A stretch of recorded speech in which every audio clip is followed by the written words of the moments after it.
Welcome to the Hero Maker podcast. I'm Andrea Shreeman, writer, director, EP, living in LA. I'm Jennifer Morrison, and I currently serve as the Commissioner of Public Safety for the state of Vermont. We are here to seek out and tell the full story of our friends who were murdered in college, Rachael Raver and Warren Fulton III. We really need to make sure that their deaths were not in vain and that every possible lesson and improvement for the system can be squeezed from the retelling of the circumstances that ultimately led to the identification of their killer.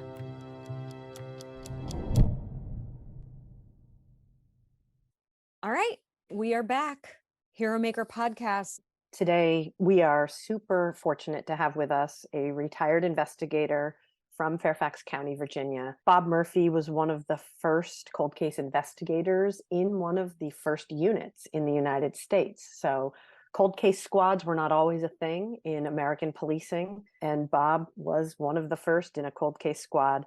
And one of his cases, in fact, a case he requested for reasons you will come to find out, was our friend Rachael and Warren's murder case. So we were super fortunate that Bob was willing to step out of retirement for a minute and share with us his personal and professional perspective on Rachael and Warren's case. But I do want to warn our audience, and a bit of a trigger warning. There is a lot of hardcore content in this episode, but it was also a really emotional case for Andrea and I. So the hosts had some emotional reactions to some of what we discussed. So there's probably no reason to think that our audience won't as well. So take care of yourself, friends. Stay safe, take care of each other, but give it a listen. And also, before we get started here, just want to take a moment to thank everyone who donated to the podcast for Giving Tuesday this year. We had a really nice turnout for our very first Giving Tuesday. You can make tax-deductible donations to the podcast through our website. Just go to theheromakerpodcast.com/support if you didn't get a chance to donate this year and would like to help us continue doing these interviews. Thank you to Bob Murphy. Thank you to our donors. Thank you to our listeners. And here we go. As you probably know, Virginia has abolished the death penalty. We don't have it now. It's not available in Virginia anymore. It's gone. So that's not one of the options for a jury to even offer to somebody like Prieto. But I mean, when you look at what Prieto did and how many people he affected, how many people he hurt, including his own family and people that were close to him, the pain he caused is just immeasurable. And then you just look at Rachel's case alone, and the case is just so tragic. You know, you look at who she was, where she was going, the potential she had, and it was all just taken away for his own pleasure, his own desires. And he did this over and over again. We know he killed at least 10 people. We know that. I suspect there's many more than that. We'll never know now. But 10 people, just evil, just pure evil. Yeah, you're not the first person who's used that exact description of pure evil, no redeeming value, didn't even seek forgiveness, didn't try to offer any apologies or closure to folks. No, he didn't. You bring up that there are 10 people that we know that he killed. And on record, there are 9. Can you just say a little bit about this 10th body, which I think is an unknown, unsolved murder? Right. That would be the one in D.C., correct? You know about the other 9. I know. Yes, I know about the other 9. I know about the guy the car that was set on fire in Virginia. Yes. Manuel Cerminho. Yeah, Manuel Cerminho. His name is in the records, and because the DNA is connected. But you're bringing up a 10th person that is not on any of the records. That's true, and I honestly believe it's a murder he committed in D.C. In the interviews that we conducted, gosh, so many years ago, there was a Spanish newspaper in Arlington, and Manuel Cerminho worked for that newspaper and had friends there, and he had shared some tidbits of information with different people. And in those interviews, we learned that he was good friends with Alfredo Prieto. They went to DC often, and then all of a sudden something happened. Everybody noticed there was a change in Cerminho's behavior, and he became very afraid. He didn't want to hang out with Alfredo Prieto anymore. And then he shared something about how he had witnessed Prieto kill a man in DC and dump the body in a dumpster. And then shortly after that, his body was found in a car that was set on fire in Prince William County. And there was a ballistics match, same gun from Rachael and Warren. So that's how we tied it to Prieto. That was Manuel who was killed with the same gun? Yes, that was Manuel. Okay, I got you. So the case in DC, this is back in, like 89, 90, back when crack was everywhere down there. And they were averaging basically a murder a day in DC.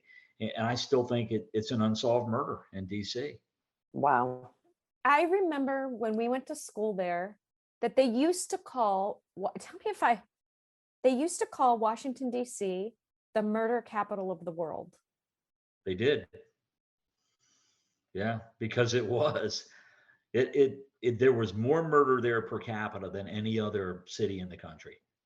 Yeah, and they were well over a murder a day there for a while. I think at the height, it was 400 and some murders, I think, in a year they had. It was just crazy down there. It was the wild, wild west for a while before they finally turned it around. Was this about the same time that our illustrious mayor, Marion Barry, was snorting lines of cocaine and stuff? Is that about the same time frame? It is exactly the same time. Yeah, that's right. It's that era that we're talking. When we first started talking, you mentioned something that really spoke to me right away as an investigator. I just to share a little tidbit, I served as the director of the countywide sex crimes and child abuse unit for several years at one point during my career. And you spoke right off the bat about the team that you were a part of. And I could tell by the way you were talking that you probably had a similarly positive experience being part of a multidisciplinary team the way I did at the sex crimes unit. Mm-hmm. And I just wondered if you could speak a little bit more. In my mind, I'm picturing a cold case unit or a detective squad, and that you were supported by prosecutors and victim services. And tell me a little bit more about the team that helped you do the work. Yeah, and you're absolutely right. The team that I was lucky enough to be part of, every member of that team was at the top of their game. You mentioned the victim witness support we got, Sally Fayez. I think probably you've talked to Sally. I have never met anyone better at her job than Sally. I mean, Sally was just absolutely wonderful, just a compassionate person, good person, and does a lot of good work. She actually went to California with us, on one of our investigative trips. And she was in the car with us when we were doing some of these interviews. That's above and beyond, really, to ask of a victim witness advocate to do that.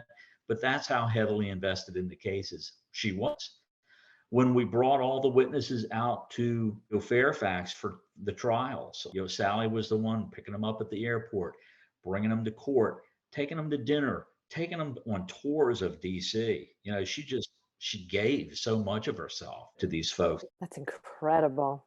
And it was all for the good of the case, obviously. And she never complained. She never said, "Oh, I'm not getting enough sleep," or you never heard anything like that from Sally. She was just there every step of the way. And the people that I worked with, it was just wonderful to know there were other brains around you that you could bounce things off of. And they were going to bounce things back to you that you'd never thought of. Or they would come up with ideas and we would bat those ideas around and then we would dismiss them. Say, no, that's not plausible. That's not feasible. We're going to set that aside.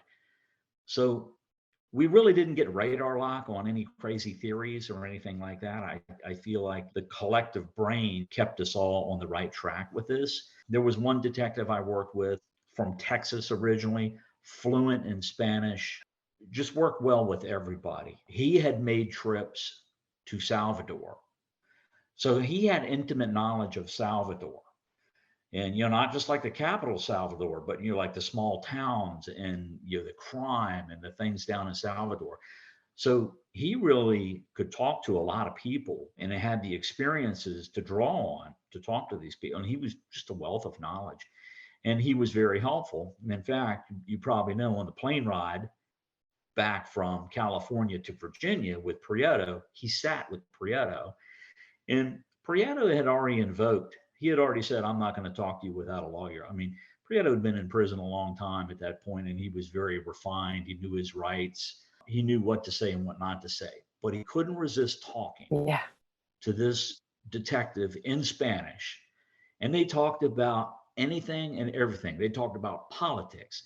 They talked about things happening in the world, everything. So little did he know, he was demonstrating that he was not mentally incapacitated, that he had the ability for complex thought and speech and Yeah. conversation. So, I mean, that detective that did that was just extremely smart. Is it Rick Perez? Is that right? That's Richard Perez. Yep. Yeah, and I think Rich Perez. he's still working, isn't he? He's actually, I think, a major now with the police department. He's done quite well. Yeah. This is a really important fact that you're bringing up because it was one of the things that the defense team tried. They really tried hard Absolutely. to keep Prieto off of death row. Certainly, they were arguing that he had some kind of, like you described, mental incapacitation. You know, I don't want to jump ahead because you worked on this case for a long time. Yeah. And there's some really interesting origin stories. Actually, I guess I'll tee you up right here. Can you tell us about the first time that you met Alfredo Prieto? Oh, yeah. Okay. The first time. Well, the first time he wasn't Alfredo Prieto. Gosh, what was his name that he used? Hernandez. Yes. So if we go back, my goodness, if my memory serves me right, I think it was January 1990. I was working sex crimes at the time. So I was working rape cases. And one night, got a call out in the middle of the night. They called up and said, hey, we need you to go out on a case. We had a woman come to the police station here in Fairfax. She self-reported, and she said that she just got away from a guy, and she had been abducted the day before, taken back to his apartment. She was held there overnight where she was raped repeatedly, and then he took her back to his car and let her go. So it was just a bizarre story. So I went out with another detective, and I was a junior detective. So I was with the senior detective, and we began to interview this lady, and her first name was Suzette.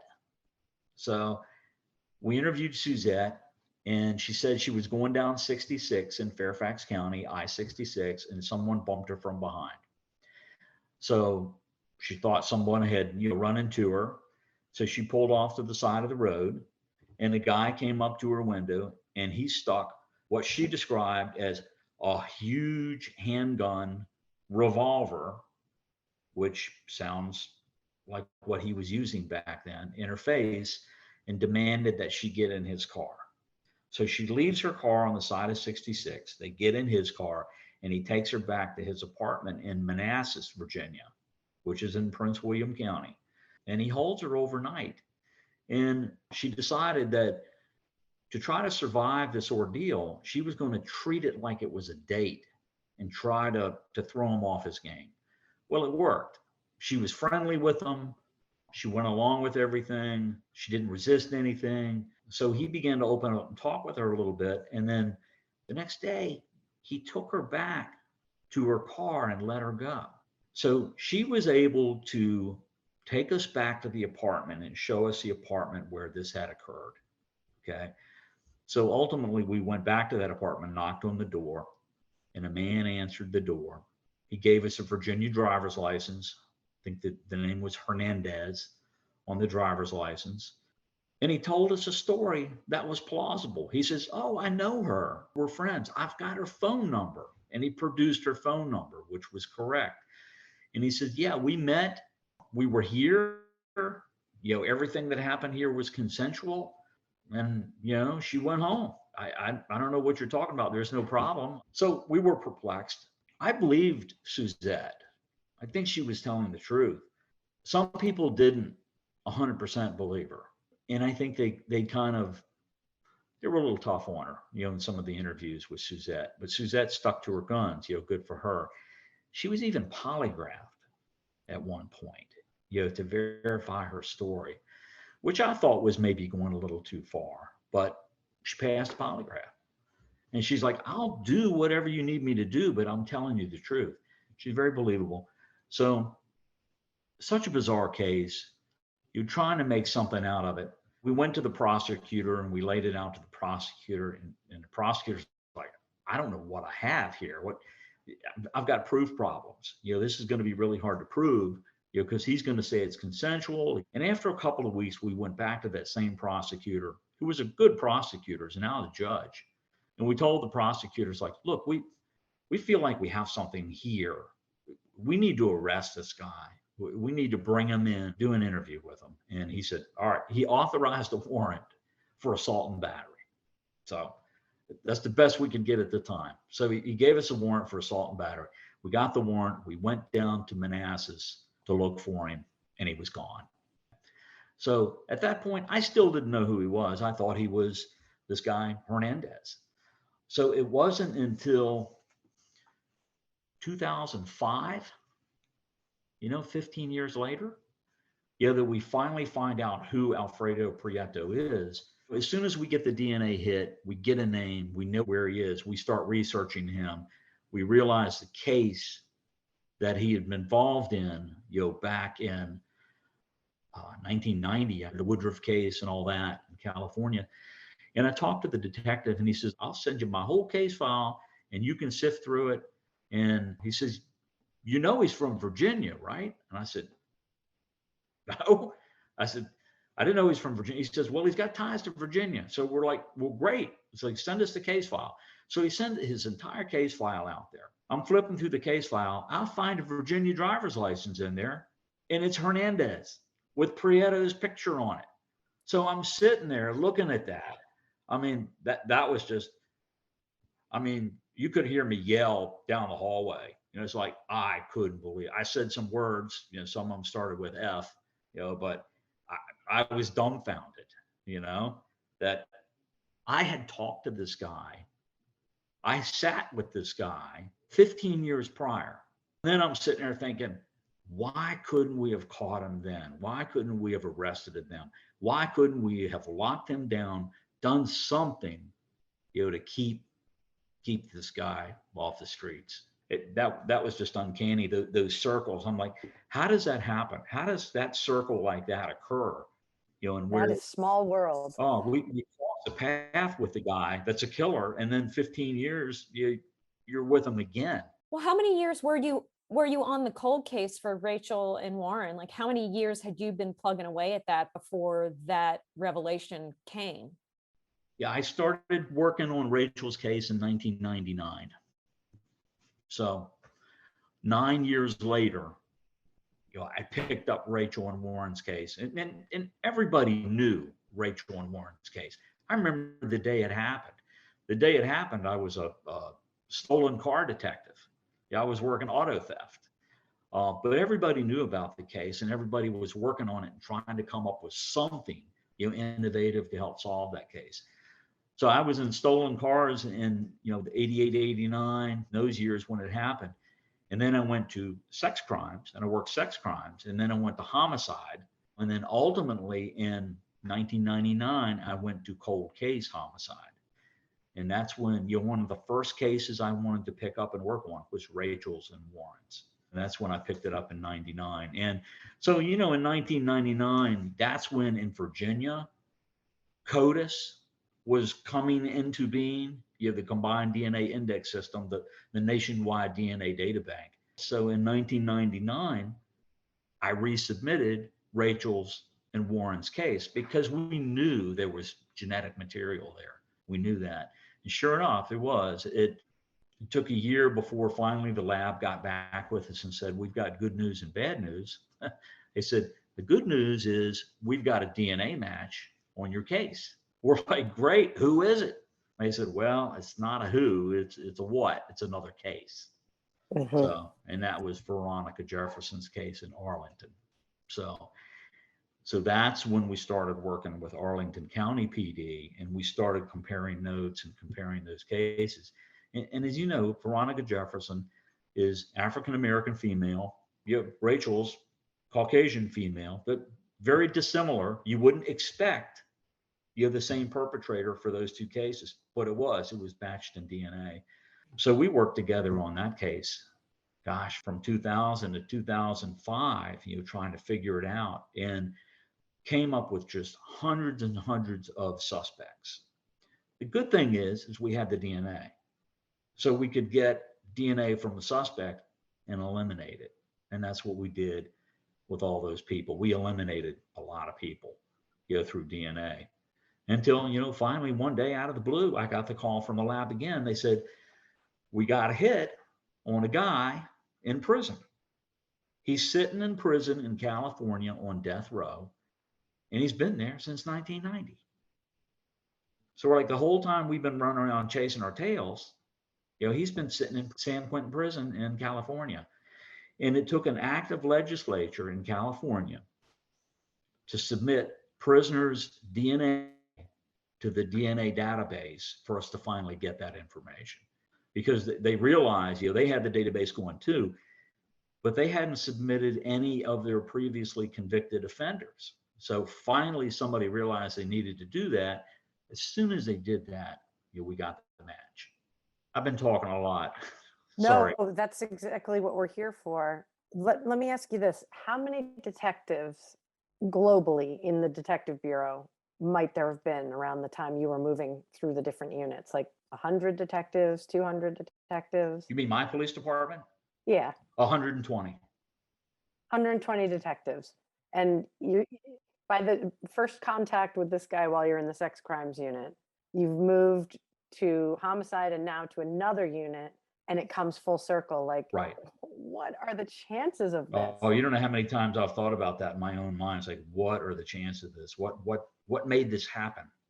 I can't imagine how this journey must have been for you in retrospect. That it's almost like, in a police way, it's almost like winning the World Series, being able to bring closure to a case that you now realize you had so many intersections with. I mean, at the end of the day, closing cases with a positive outcome, because you're never going to undo the bad act that got you into the case in the first place, right? But being able to bring closure and hold someone accountable is a home run. And I experienced that a lot in the sex crimes and child abuse unit, particularly with really gruesome child sexual abuse cases, that there was literally no better feeling than finding an offender of these terrible cases and bringing closure and letting people move on to the next chapter. And right, that must have been great for you. Yeah, I couldn't agree more. That feeling, the feeling of fulfillment, that you feel like you've really done something worthwhile and something good. Not to sound corny, but seeking justice. Yeah, work that matters. All the nights, weekends, holidays, and everything is it sort of like, that's the trade-off, is when you have those moments. When I think about your work on a cold case, I've never been a cold case investigator. I wonder if you could describe a little bit for us how it differed from your work in some of the other units. Mm-hmm. And as you think about the Rachael and Warren case, you said that this was you knew you wanted to work on that case. And I wondered if you could talk a little bit about what some of the most memorable pieces of that case were, what drove you to want to really work on it. But maybe we can just start with the first question about, like, how does cold case investigation differ from regular homicide? Sure. Like regular homicide, the case occurs, you get called out, you're reactive. Everything just happened. It's fresh. It's fresh on everyone's memory. Everything that happened is right there in front of you. You just follow the facts at that point and see where they take you. With cold case, it's different. Relationships change. People's change. Their outlooks change. Everything changes in cold case. A lot of times for the better, to help you in these cases. To work a cold case, what we found, the first thing you have to do is you have to immerse yourself in that case. So you just have to get all the files, and lots of times there's many, many boxes of files. You have to get all the files, just take them somewhere in a quiet room, start unpacking them, and just start going through every single shred of paper. And sometimes we had one cold case, I still remember, the big break in the case was on a sticky note in the case file. It had a name and a sticky note. And on that sticky note turned out to be the guy that did it. So you have to go through every single shred of paper in that case file and look at everything. Look at all the notes, all the handwritten notes, everything. And then you go back. Once you have all that, you've immersed yourself in it. Now it consumes you. So now you find yourself sitting at the dinner table, staring off in space, thinking about that case and thinking about what about this or what about that? And then you have a real good mental picture of what's going on there in that case, and you start developing theories, and you work through those theories of what happened and what could have happened. But you go back out and you re-interview people. You interview everybody that's been interviewed, and then you look for people that were never interviewed. And lots of times the people that you re-interview, they'll tell you more now, 15, 20 years after the fact, than they did back when it happened. And sometimes they'll even tell you, I never told anybody this, but I've thought about it a lot over the years, and now I'm going to tell you. And it turns out to be, something really beneficial to the case. But that's what we find ourselves doing with these cold cases, is just getting immersed in them like that. In Rachel's case, honestly, I have to tell you, it's like the thing that solved Rachel's case really was science. It was DNA. It's not like I did any great fantastic job of investigative work and went out and did the magic interview. And so I know it was science.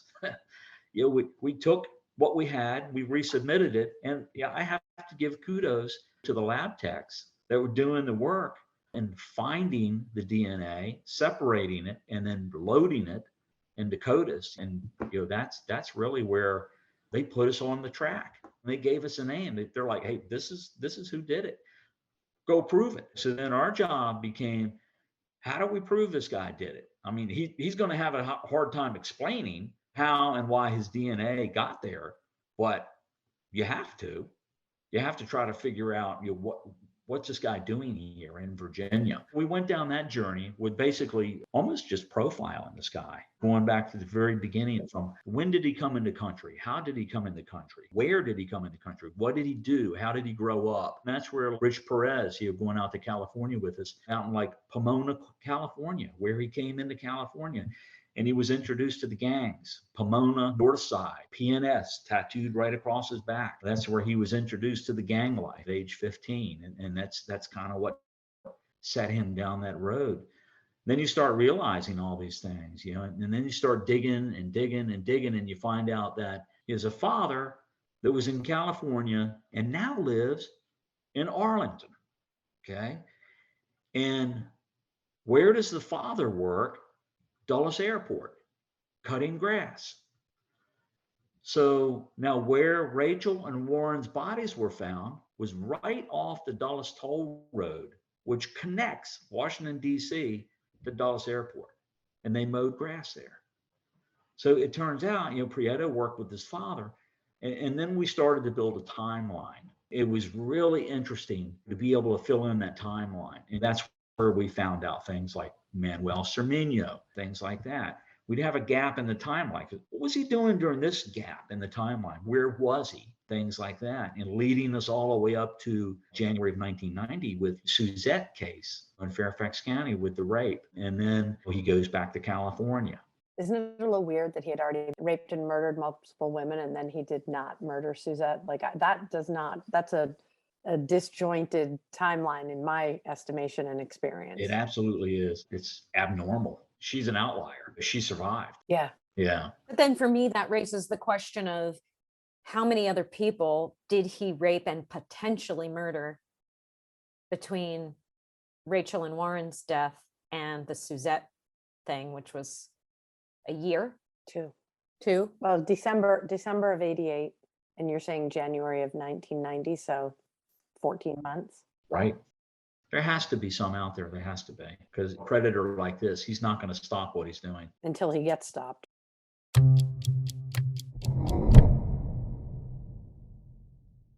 If you or someone you know is connected either personally or as the result of violent crime to Alfredo Prieto, a convicted rapist and killer who lived in and around San Bernardino, California, Arlington, Virginia, and Jamaica, Queens, New York between the years of 1984 and 1990, we'd like to hear from you.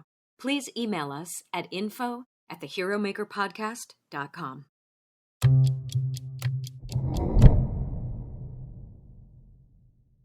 You talked about that Suzette described that her car was tapped from the back, and this was like his technique for abducting her. Right. And I wonder, for us, for me and for Jennifer and for our friends, there's always been this big question mark, and maybe it always will continue to be. Did anyone ever observe how they intersected with Prieto, how that ever happened? Or does that just not matter? It's like, well, what we're really dealing with is we need to prove that this guy did it, and that, how that happened doesn't really figure into this. That trip, that car up there is important. And that was his girlfriend that he had, Alicia Hernandez. She had family in New York, and she did testify. And I think she told us a whole lot more off the record than she did on the stand. But they went up to New York to see some of her relatives in the car that night. And he called her and said, "Hey, we're going to New York. I need you to follow me." And he drove a car, and she drove her car and followed him. And we're convinced that's when he took the car to New York. And she described it as a small brown car. It's like, that's when he took the car to New York. So those little tidbits of information, we tried to fill it in. We couldn't fill it all in. And then the car gets a parking ticket on it a day or two after the murders occurred. Right. So the car is up there.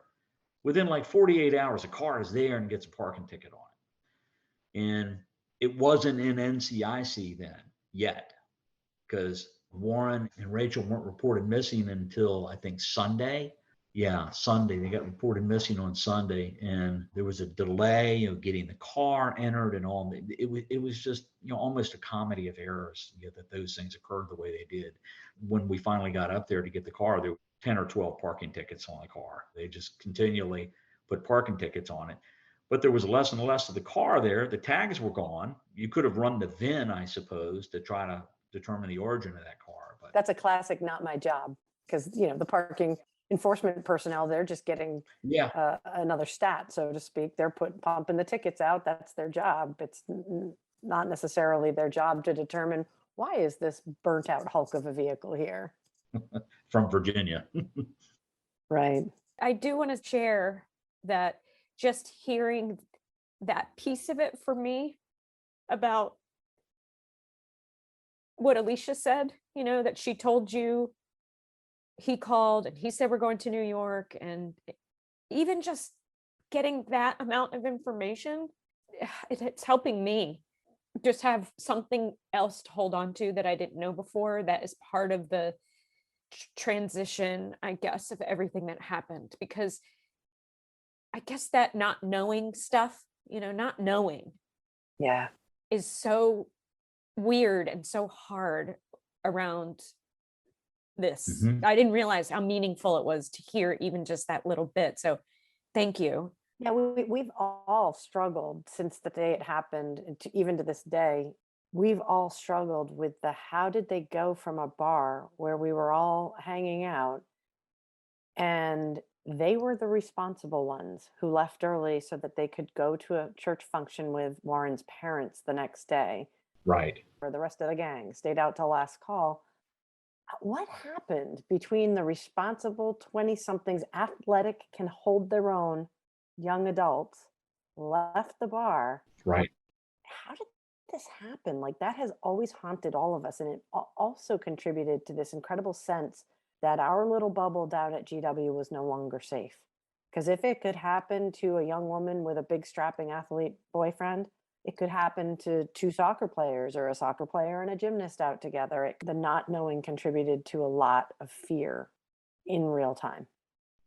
I can see where it would. Yeah.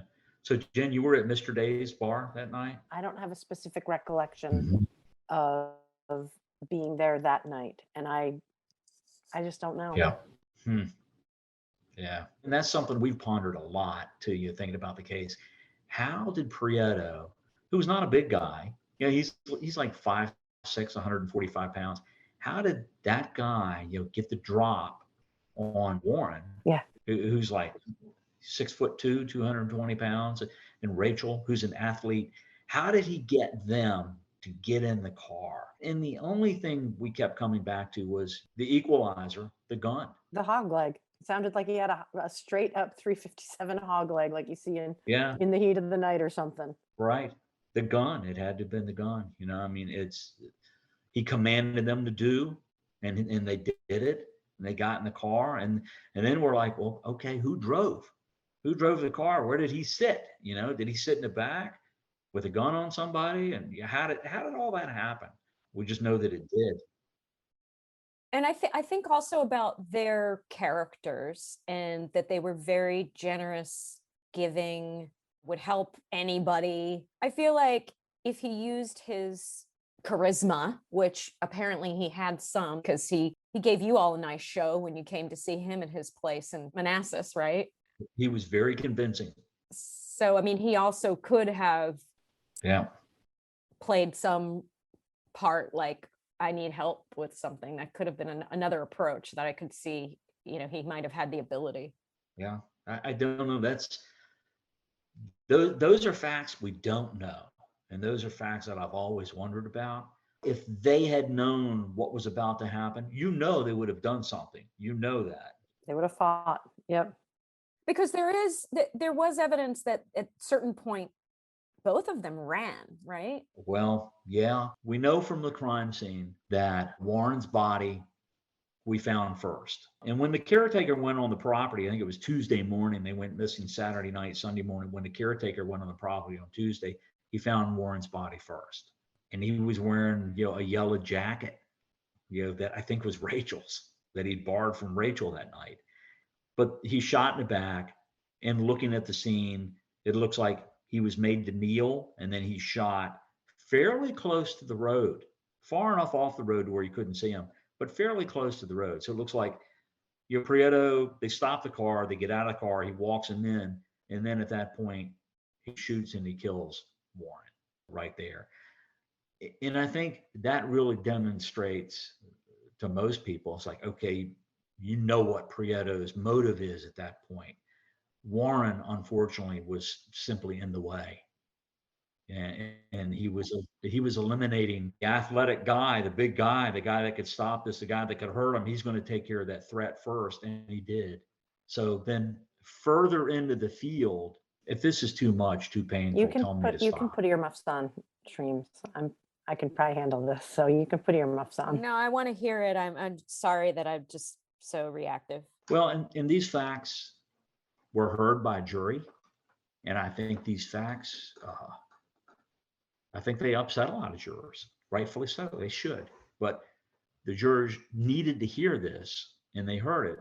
So further into that field where Rachael was found, some distance from Warren, you could see to where she was forced to walk further away from Warren's body. And then we find a pile of clothing, and we find where she took her clothing off, her underwear, her pants. She took everything off except I think she had a leather jacket on. She left her blouse and her leather jacket on. And then you can see where it looks like she realized, I think at that point, it's like, I've got to go. I've got to try to run. And she did. It looks like she ran, because based on the ballistics evidence, it looked like there was a gunshot wound to her back, lower back. It was intermediate distance. It was like 15, 20 feet away. Okay. Where Warren's was, like 18 inches away. So she had created a little bit of distance from him, it looked like, when he shot her in the back. So, the animal that he is, it wasn't an immediate killing wound. Right. The medical examiner testified, it took her several minutes to die. And some of the scratches on the body, so you can see where he dragged her. After he shot her, he dragged her. And there's linear scratches on the body. And they're inflamed. Yep. So, she was still alive. Yep. The inflammatory response. Yep. Yeah. Yeah. So we see these long linear scratches on her body. Okay. And he takes her to a point to where he's going to rape her. And he does. And he rapes her. So one of the facts, that the medical examiner and the prosecutor were able to drive home to the jurors, trying this case, was the last thing Rachel saw in this life, in her life, was Prieto on top of her. I don't think the jurors had a lot of issue with coming to a unanimous decision of death penalty for them after they heard those facts. What he put them through.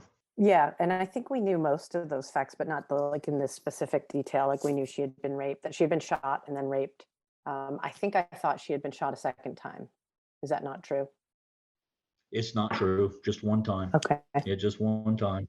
When I think about that, and I know that these cases, the really gruesome cases that I was involved in, either directly or tangentially over my career, I know that sometimes in my retirement, i.e., not actively on the job anymore, doing other work, a lot of stuff seemed to get unpackaged after I'd been retired a while. Like I'd wake up with dreams and I'd wake up with a particular case in mind, but something would be happening in my dream and it was almost like filling in blanks or processing and trying to file away certain cases that you never had time to process. It sounded to me earlier, like when you were talking about we just kept trying to fill in the timeline. That's what reminded me of that thing that I started to experience about 6 weeks after I retired from full-time police work. Right. I just wondered if, given that you worked on so many big cases, that maybe you had a similar experience in retirement where your brain worked in mysterious ways. I am now, I can tell you that. Yeah. I think I mentioned this to Andrea earlier when we talked, is like, none of this stuff bothered me when I was working these cases, because you were driven, you were on the hunt, you were chasing the bad guy, and you were able to compartmentalize all of these things. And so you saw them, you recorded them, you stuck them in the back of your brain, and then you kept chasing the bad guy. Because there was always another bad guy. Yeah. Always. That. Those cases never stop. They just never stop. So eventually what happens is you stop. You retire. Now, I hate to say it, those things do come back. Those cases, and the psychologist, I'll tell you, it's like, you better deal with the trauma now or you're going to deal with it later. Well, they were right. Say it, they're right. I agree. Well, we don't want to cause you to have trauma, but the reality is you already had the trauma. You're now unpackaging it in whatever way it is that you're dealing with it, right? Like for me, it was a lot of dreams, really active dreams. I would wake up drenched in tears. I would wake up in a cold sweat because I was in a certain part of one of the cases. I had physiological responses in my sleep. I'd yell out, and then I would know which case it was that I was kind of reliving that day or that night, and it would stay with me all day. But it was sort of also God's way of putting things into a file and tucking them away somewhere, because I never had the same case nightmare, for lack of a better word, twice. Okay. This is your way of dealing with it. I think everybody's is different, but I guess the point is that I don't think we really realize what we saw and the amount of depravity that we were witness to until after you stop being on the job. And then you're left with this I agree. pile of feels to sift through. Oh, yeah. Yeah, you throw a bunch of retired detectives in a room and sit around and listen to what they talk about. They're still talking about those cases, that they worked 20, 25 years ago, like it was yesterday. Yeah, it's incredible. Yeah. And is that something that actually you do? Do you kibitz with the guys? Do you hang out with the guys and have coffee? And we do. Yeah, we do. Yeah, we get together and we talk about stuff. And it's funny, you can always tell which case affected which guy the most, because that's the case that guy talks about. Andrea, I have to jump off in like 5 minutes and I want to leave you guys to it, but I got a question I got to ask him. Yeah. All right. Okay. I think about this a lot and people have asked me this, so I want to ask you, knowing what you know now about the job, what would you tell your younger self, the you who started out in the first time you moved from, say, the auto theft unit into crimes against persons? Knowing what you know now, what advice would you give your younger detective self? Yeah, that's a tough one. I don't know. I was so driven as a detective. There were a lot of things I sacrificed, like my family, like my kids. Thank God for my wife. She stayed home with our kids and she raised our kids. So when I got that call in the middle of the night, I could run out and do this. But I look back at it now and I feel like I should have had a better balance maybe with my family, my home life, and chasing bad guys, because I feel like maybe they sacrifice things, to allow me to do this. But I don't know, it's a tough one because you're right. You mentioned earlier the sense of fulfillment you get is just such a good feeling to know that it's like, we got him. We got this guy that's caused all this pain. And you sit there with the family and you live with the family and you talk with them and they become like your family, like Dee Dee Raver and Matt Raver and gosh, their mother, just a wonderful lady. Mm-hmm. You just get to know them, so well, and they're just such good people. You just want to be able to give them this. It's like, hey, we know who did this. And then to be able to piece it together and tell them what happened. Because Andrew, you're right. I mean, the way I process stuff like this is I need the facts. I need to know exactly what happened from start to finish to be able to process it. And I think that's what a lot of folks like that need. They need the facts to be able to process it. Yeah, to start wrapping around towards closure. Right. Bob, this has been an honor, really. I'm so appreciative of your work and of the fact that you cared so much about our friends. Thank you. Even though you didn't know them in life, thank you for the care. And I know you poured that same love and attention into all of your cases, but to us, it means an extra special amount because they were wonderful. Well, thank you very much for saying that. Wonderful, vibrant people who were taken from us way too soon. I agree.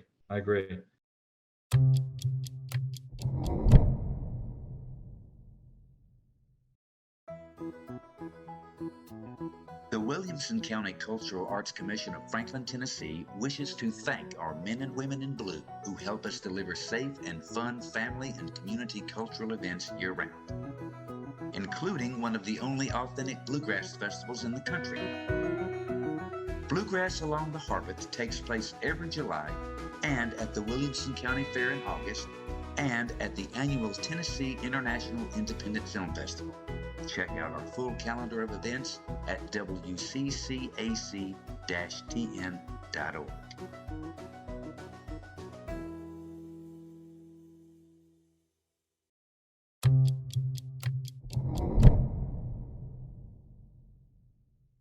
Thank you so much.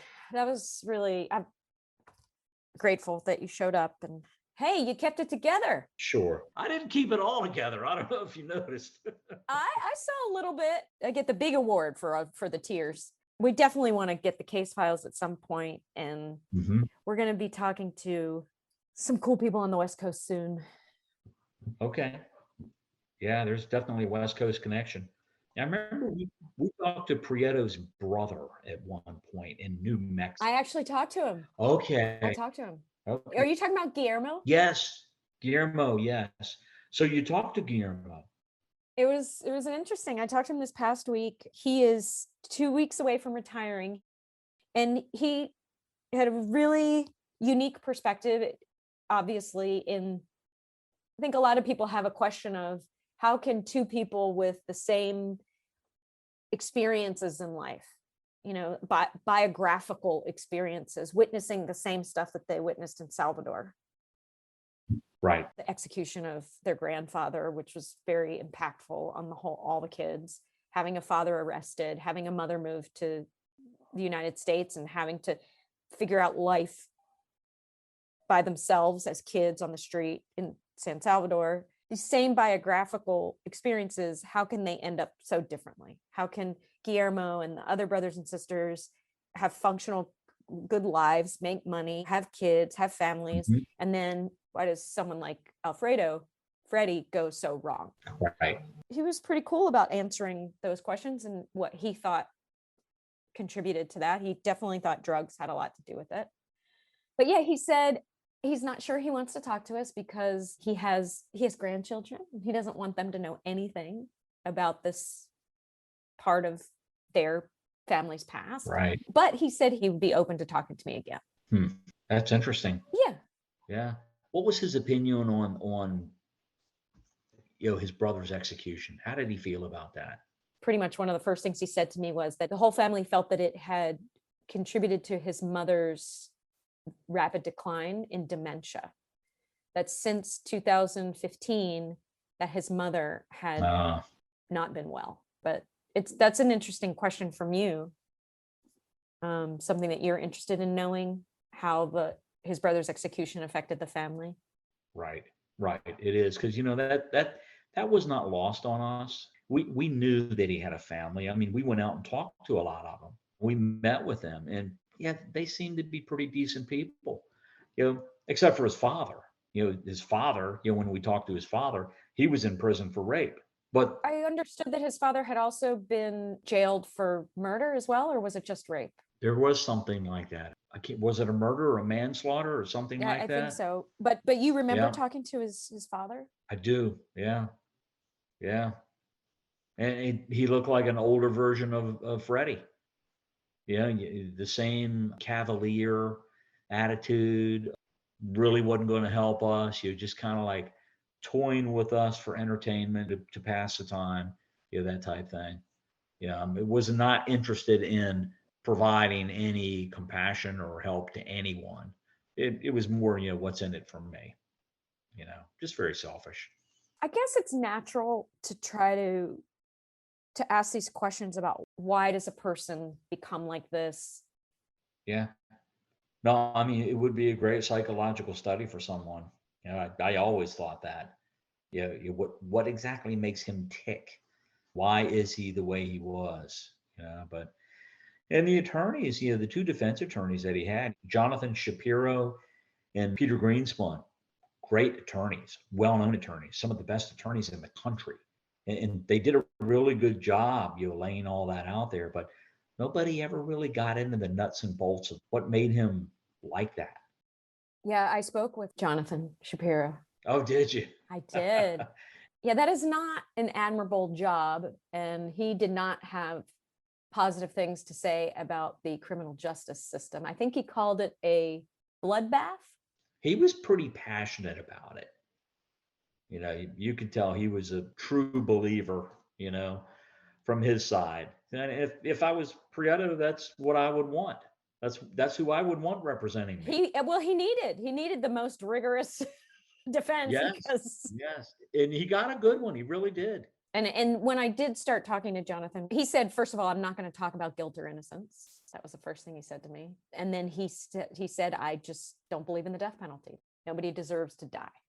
But right. Pretty much to a T, every other person I've met has said, if ever the death penalty was created for a human, it was for this person. Oh, absolutely. Yeah, he's the guy. Yeah.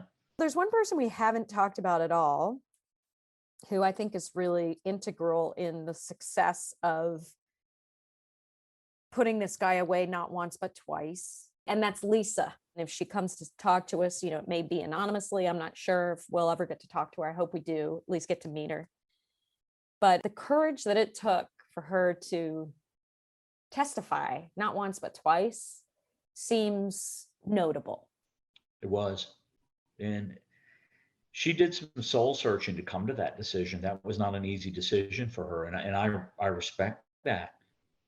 But I think she did it for her friend. And I think she did it for Rachael and Warren too. When she realized, the gravity of everything, how enormous, this was, that, from coast to coast and all the people in between. I think she realized it was something that she needed to do. And she did it, and she did a good job of it. And I think because of her, we were able to tell the Woodruff girl's story about what happened to her.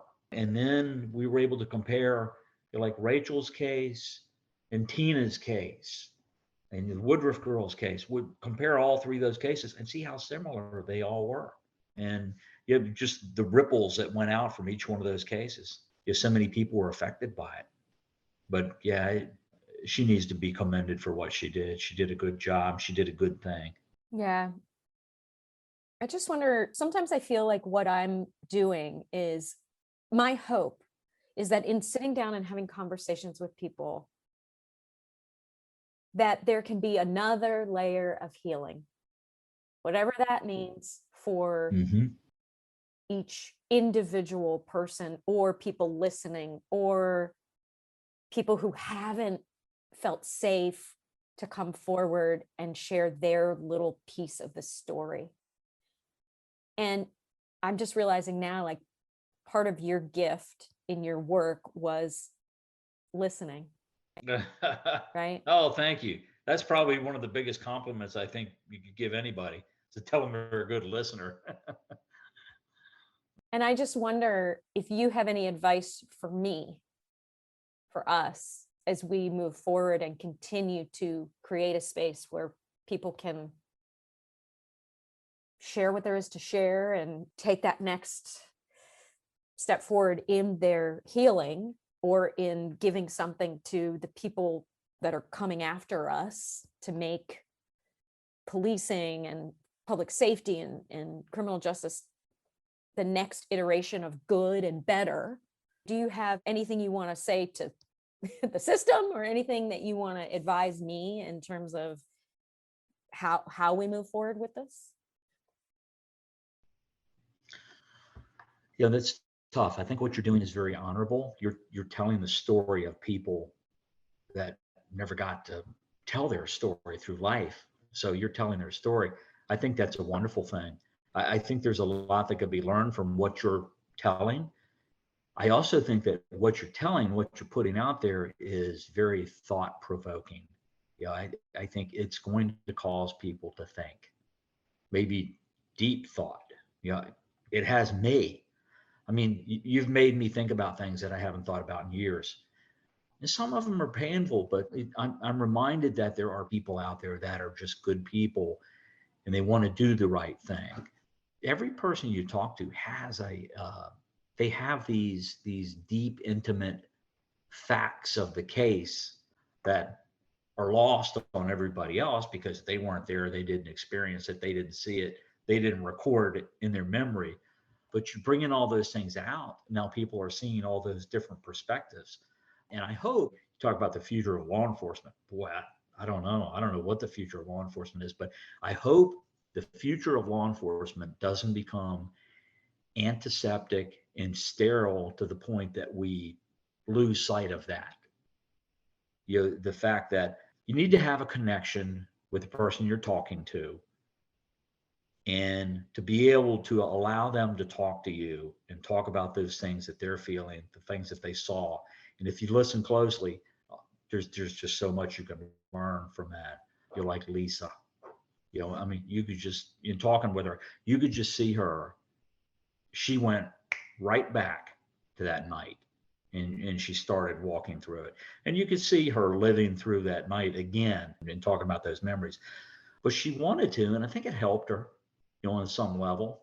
And it helped us immensely, presenting the case and presenting the facts and getting the truth out there. So I don't know. That's my explanation. I don't know if that made any sense or not. It made a lot of sense. It made a lot of sense. Yeah, there's something miraculous about that. As human beings, we get to sit with each other and have a moment and hold space for each other. Right. And if that can put away a bad guy, great. If that can make your life a little better, because you got to, in this conversation, remember these heroes, and that you weren't alone in this journey.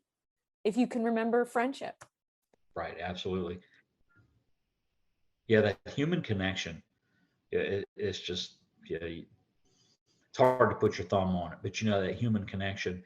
And when you go through these journeys and you get to the end, you're like I am now. I look back on these things and I realized I grew from that. It shaped me, I think, into a better person. You certainly have more empathy, I think, for people when you see those things and you realize what's happened and what those people had to live through. It just, I think that you grow from it. You can't help it. You have to grow from it. Yeah. Thank you so much for seeing us, and of course for the great work you did, and please thank your wife. Thank your wife that we got to borrow you for a few hours. I sure will. All right. Well, good luck with your project. Thanks. We'll stay in touch. Thank you so much, Bob. Thanks to sound mixer and podcast producer Michael Doherty, sound designer Andy Bill of Submachine Audio, and graphic designer Jungleen Bay. Thanks also to me, Hero Maker director and producer Andrea Shreeman. Please subscribe to the show where you listen to podcasts and take a moment to rate us. It really helps the podcast grow. We're also on Facebook, Twitter, and Instagram at The Hero Maker Pod. Want to collaborate or suggest a guest? Please email us at media@theheromakerpodcast.com. The Hero Maker Podcast is a production of Prudent Pictures. Thank you so much for listening.